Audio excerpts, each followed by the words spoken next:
Right, hello again, as Joyless Gaming.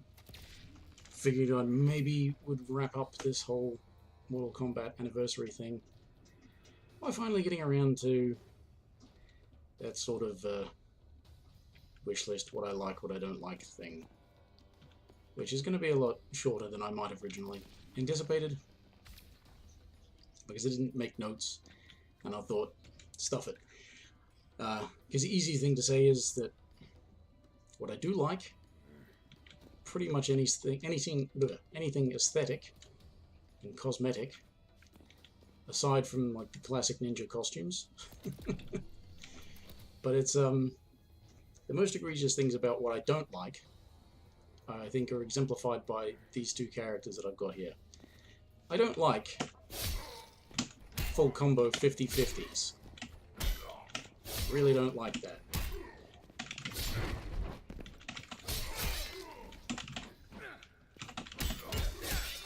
I don't like the thought that people refer to them as mix-ups when all that is different is, are you going to press that button or that button? So I really don't like that. And if I could just, if I could demonstrate, which I probably could, but I don't really want to make too much of it. There are situations where you could call it an actual mix-up and still have it be a full combo 50-50, but it's not just a matter of which button do you press.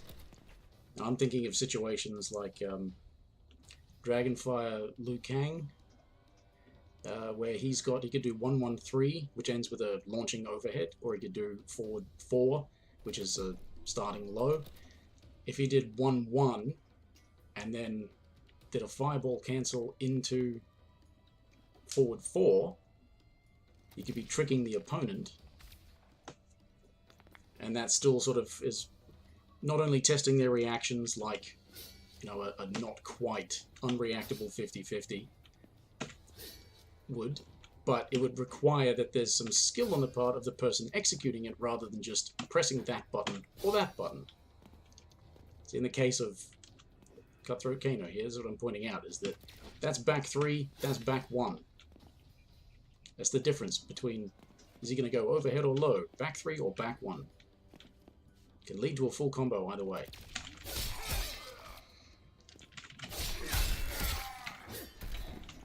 Except I suck. Anyway.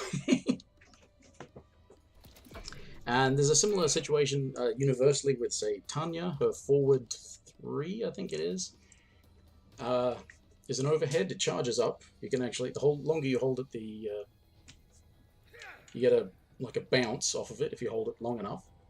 But it can be run cancelled, or dash cancelled, so it can be run cancelled, which could mean that you could do the forward 3 and then run cancel into a back 3 if you tricked your opponent into either pressing a button because they think, oh, you know, the forward 3 fully charged takes ages, so I can, you know, poke out of that, or you know, if you're going to test their reactions, or trick them into blocking high so that they could punish, and then, oh no, you're getting to go for the low.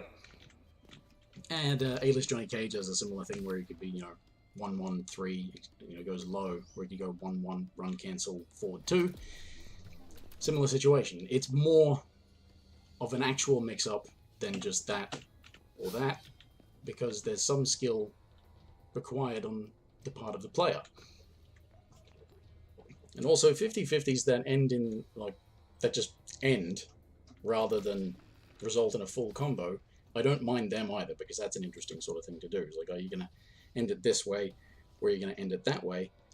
Because I think there's enough involved in all the other things, knowing all of the other options that your opponent has. You know, are they going to go for a throw? Are they going to just sort of poke or, you know, tick grabs or something like that if they've got that sort of thing? Are they going to sit back in zone? You know, are they going to go for some block pressure? You know, that's plus on block, you know, if you do that EX knife throw for Kano. So, you know, there are options, there are things. What's your opponent going to do? What am I going to do to respond to it? That sort of thing.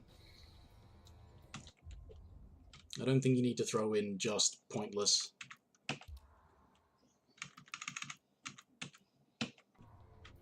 Yeah, button 50-50s, which I'm going to say, like, it's not quite unreactable, but it's still fast. It's like 19 frames, that's unreactable.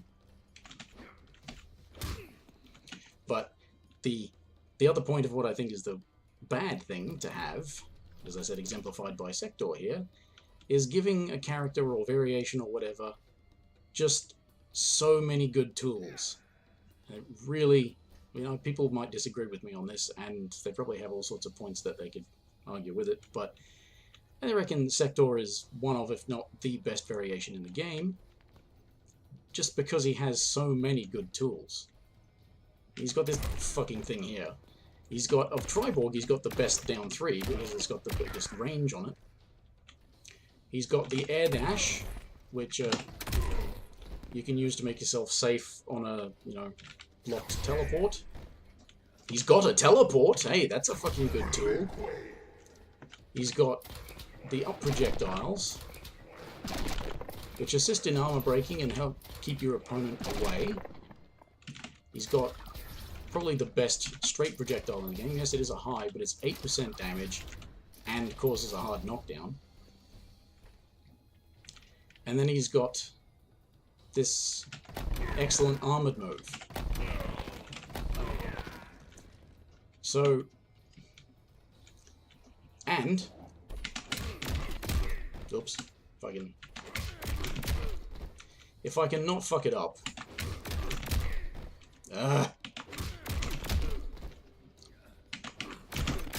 there it is. He's got a restanding mid-starting string.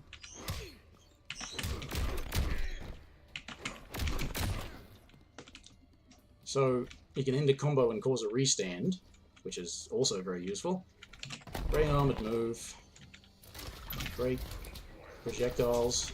I mean, people say that zoning isn't good in MKX. Well, I guess it isn't, but for the characters who are good at it, the red man over here, it's fucking amazing. And as you can probably tell, I'm not a Sector player, but just so many good tools, and that's in one variation. So, you know, you're going to have a hard time balancing the game if there's a character that doesn't really have much in the way of weaknesses. Which, as I forgot to point out when I was saying about 50-50s, they are not a strength, they're a crutch.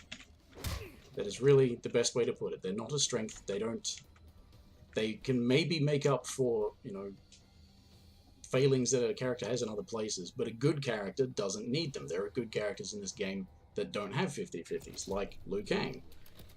Like the other two variations of Kano, they're pretty good. They don't have 50-50s. In fact, they don't even have overheads, except for the instant air Kano ball. So,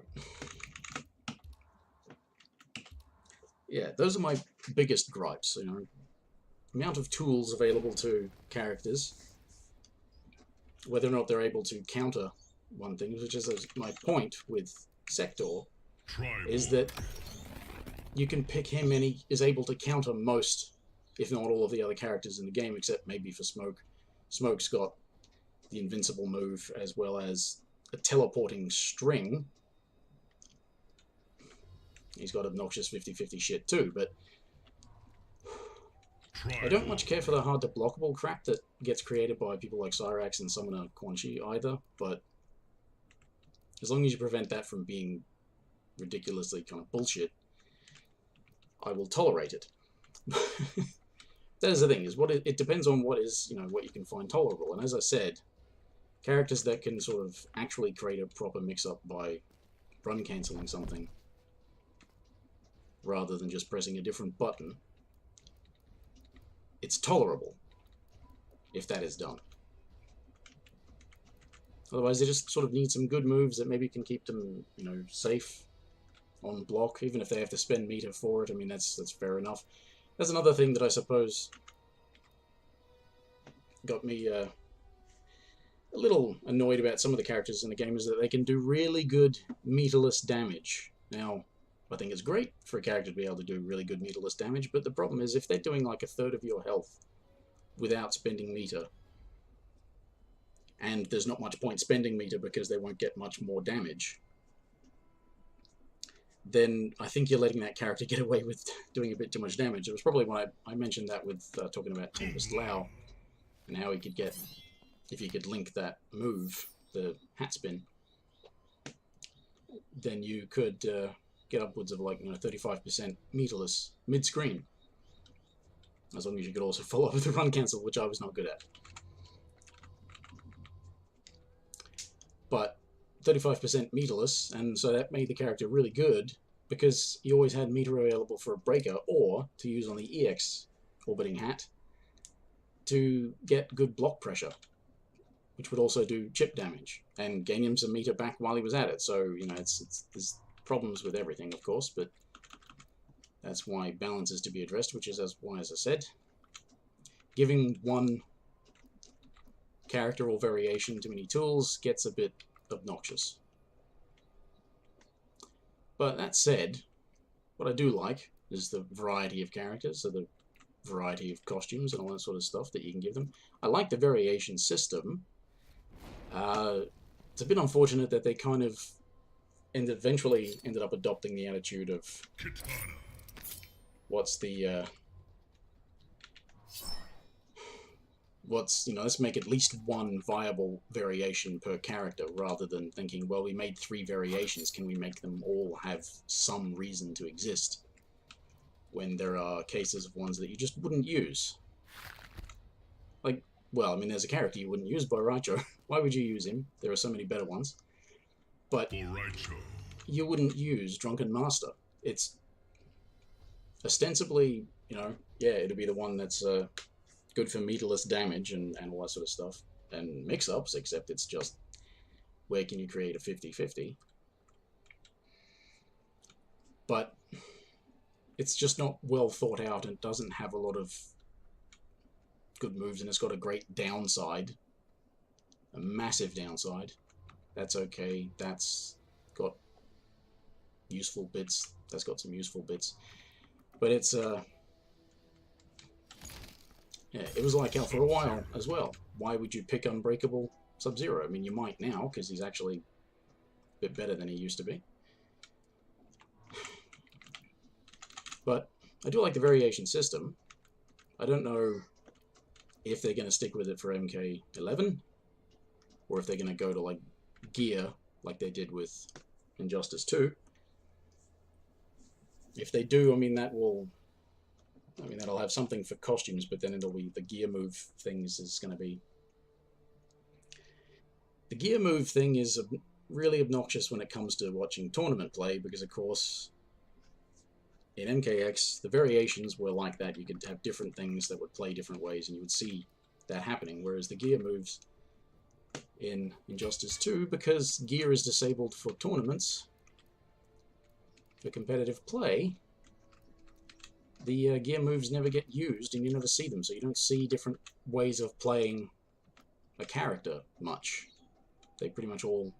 Every person who plays that character is probably going to play them the same way.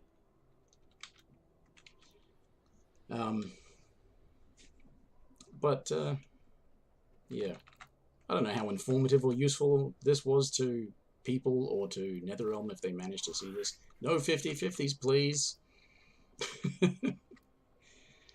But one thing I thought of was the variations being similar to in the 3D games, where they had the stances or styles that would cycle through 2 different styles and then a weapon as fighting styles, and that would just sort of give them different strings but not really change their special attacks.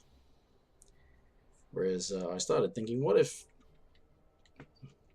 they didn't want to necessarily stick with the variation system as it is, but they had a way for you to switch, like make it 2 variations, and then you can switch in mid-match, but there's like a cooldown, so you can't just sort of do like an infinite looping thing. I mean, they came up with all of the gravity ending things anyway to make sure you can't get infinite combos, but, well, you can't get infinite juggles. Apparently somebody, when you mod the the ability to play Sindel, the NPC Sindel. Apparently she's got an infinite. I think it's a block infinite, though. Anyway, I don't know if this was terribly informative. I don't know if it's going to help anyone, but I did it, and so I won't be doing it again. Thanks for watching. I'll see you in whatever next video comes around. I've got to do some more relaxing stuff just for my own sanity. More silliness. Maybe some more Slime Rancher. But, yeah, thanks for watching. I'll see you later. Bye.